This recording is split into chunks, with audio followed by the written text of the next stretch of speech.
to Monday. Heather? All right, thanks very much, Jim. Well, we've heard in recent months about sheriff's offices across Eastern Carolina asking for people to drop off unneeded, unused, and unwanted prescription drugs. They've been very, very successful, and we want to talk more about the issue of prescription painkiller abuse. Joining us now is Dr. Jim Finch with a little bit more about what's going on, this coordinated effort statewide to fight this epidemic, as you're calling it. Dr. Finch, good morning, and tell us a bit about this, what's becoming an epidemic. It is genuinely becoming an epidemic, and I appreciate the opportunity to talk to you and to the public.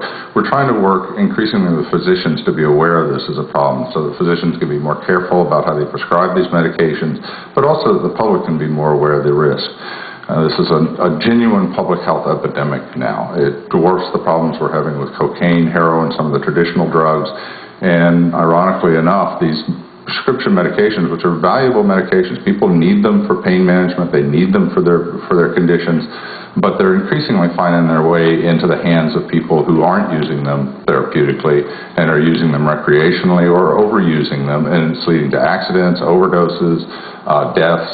In many states in the country now, accidental overdose from prescription medications is now surpassing even automobile accidents as a source of accidental death, and we need to turn that around. Absolutely, and now the effort really is underway, and as a physician, like you said, you have to prescribe these medicines. People need them, but is there any way that you can detect when you're sending these scripts to the pharmacy that this could be a problem? Well, unfortunately, increasingly the medications are finding their way out into the community. Increasingly, for example, teenagers, the entry-level drug for many teenagers now is a prescription medication that they've taken out of the family medicine cabinet or gotten from a friend.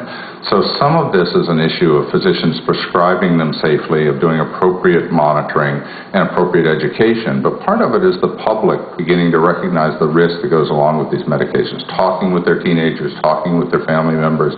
And for people who have problems with these drugs, that they talk with their physicians. There's some terrific treatments available. People can turn this around. They can get to where they're not misusing these.